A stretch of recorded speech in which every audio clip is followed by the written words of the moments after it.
Suzy and I have been talking about racing at the 12 Hours of Sebring. Right. Oh, how do you stay awake? Well, it's no problem.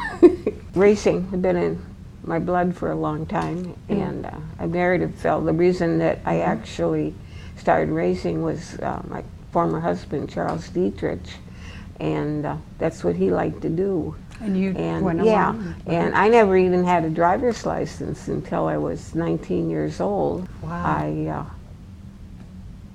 pretty much been able to drive any car they put me in. Wow. And what interested you about it? Was it the speed or the competition? What did you like the most? I like the cars. You liked winning. The cars. The cars. And what did you like about it? The handling? Well, first of all, you have to have a good mechanic and good preparation. I've been interviewed a few times and maybe forgot to mention, you're only as good as the people behind you. Your team. I just love cars, and I've been fortunate in having What's good the cars. favorite race car you ever drove? Well, probably my first actual car was a 1948 MG TC, Wow. supercharged, had a blower. Now what that means is I could not race in stock class because I had to run with modified, right. And I just found out recently in reading that when you put a blower and a supercharger on a stock MG, you increase the horsepower 3 times. Now I couldn't believe it. I went out the first year at Cumberland, Maryland, which is a favorite track not too far, and I started in ladies races. I led all the way through that entire ladies race till the last lap, and my crew was there giving me boards, you know, like plus this, plus that.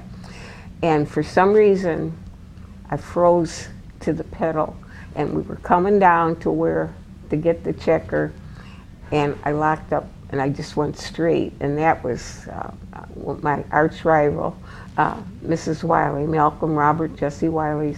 Wow. She won the race. And so the next year I went back, and I led all the way. They didn't give me a board, and I defeated, and then that year she wasn't driving just an XK regular smaller Jag, she had the big one. And it was written up in a magazine, one of that said Suzy Dietrich drove the race of her life. I was waiting to go out in a ladies race at Akron, that's where, at Akron, and Chuck Dietrich came in, and my friend Jerry Henry was standing there, and he said, the clutch is gone, I'll go get you another car. And he said, well, that'll be interesting. So I'm standing there with my helmet waiting to go out. He came back, he brought me an Elva. Elva, I knew the builder of the car, it was built in England. Elva is French for she goes. Elva. Yeah. So anyway, he brought it back, and I won the race. But then I decided that then the other thing is getting practice time. Chuck Dietrich could go out 2 laps, he knew the course.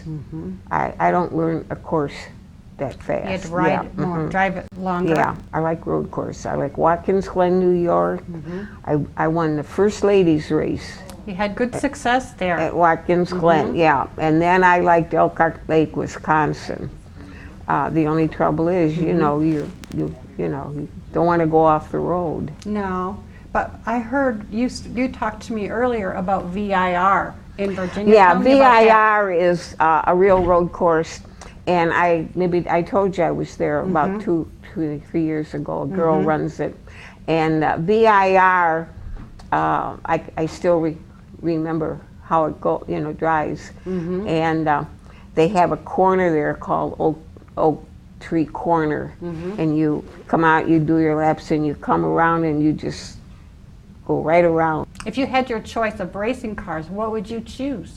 Something faster than an MG. I hear that you also drove in the Bahamas, in Nassau. Can you tell me about that? Yeah, I did drive in the Bahamas. So I started 13th in the first heat, and I finished 3rd overall. Well, that's pretty good. Yeah, and it said, can That's you do that again? Well, how do I know? You know. You gotta try. And I went out, and I very seldom crash or go off the road. So anyway, I got in and went down the first corner, Blackbeard's corner. It's a left. And I went in that corner. One girl said you were rolling over in the air. I still don't believe that. Wow.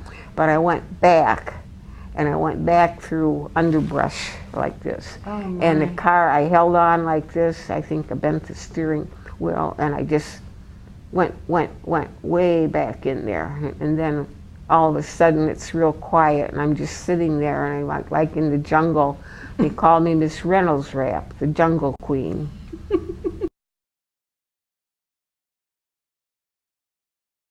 The Spider, yeah. But then later on, we were at Elkhart, and the late Chuck Henry, they were our close friends. He and his wife were with us, and he was dying to get in that car. I know we came back one night from somewhere, and he had built a double-deck trailer for us to carry our cars on. Wow. The next morning, I'm sitting in our dealership at my desk, you know, working, and in comes Henry, and he had driven my Porsche Roadster. So anyway, Henry took it out at Elkhart.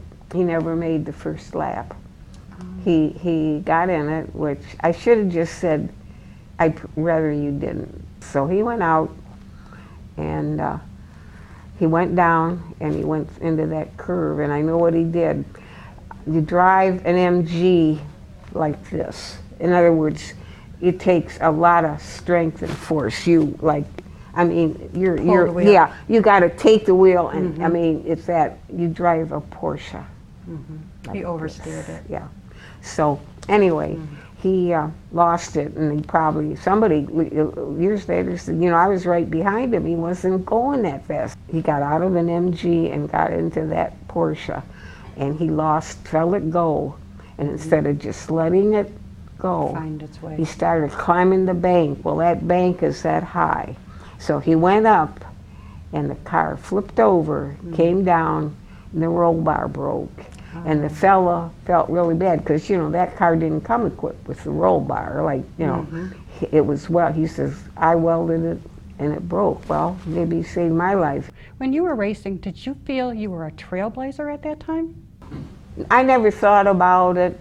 Like I said, what I was interested in growing up was ballet, you know, first position, second position, plie, and I was more interested in the arts than driving a race car. But if that's what your husband wants to do, And that's what you learned to love. yeah.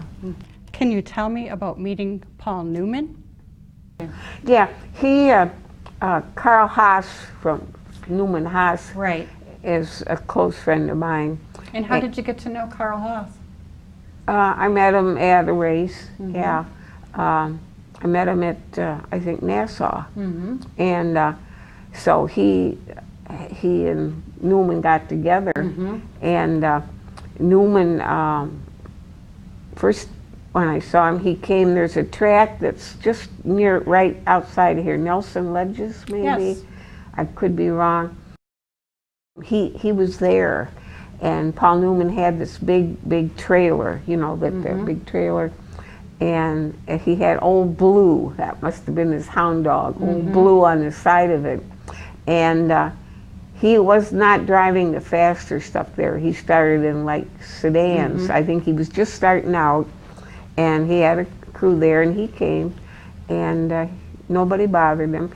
And his wife Joanne was there. She came and brought she was there with a camera filming it. Wow. So anyway, Newman was an owner then, and so we went there, and Carl invited me, and so Carl said here, and then just before the race was to begin, he came rolling up on one of these little tiny scooters, and I'm sure he has to do that because he'd be mobbed. Right. So he just rode up, you know, and dropped the scooter and came up and sat.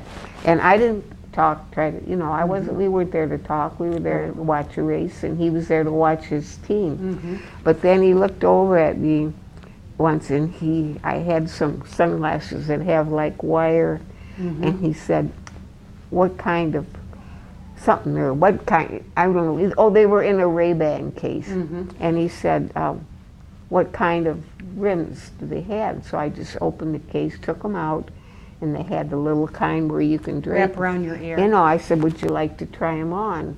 He said, no.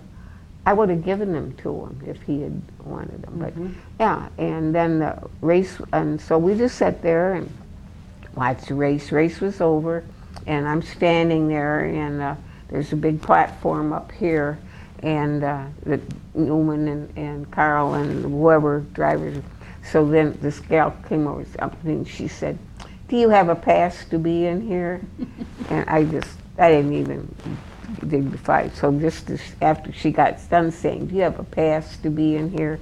This guy came over and he said, Suzy, they want you up on the platform. Wow. And butter wouldn't melt in her mouth. Oh, she wanted to help me get. So I went up there and they took some pictures. Oh, and that's awesome. the last time that, but Joanne was there, and she's just like any other wife, you know, and he's just like any other person. Didn't sound like he was all that movie starish. He was a pretty nice guy then. I mean, as far as he didn't act all important. He That's just, good. yeah. Carol Shelby. Oh yeah, I know Yeah. Carol Shelby, very, yeah. And But I don't go have dinner with her. No, but you got to meet a lot of But- people, that other people whose names we recognize. Yeah, oh, I know Carol Shelby. That's yeah. exciting. That's exciting. Now, what do you think is the most favorite memory you have of racing? Winning. That's good. I like that answer. You told me earlier, what did you say about racing? You don't always. Tell me again. I may not win, but I'm hard to beat. Don't Yeah. ever forget it.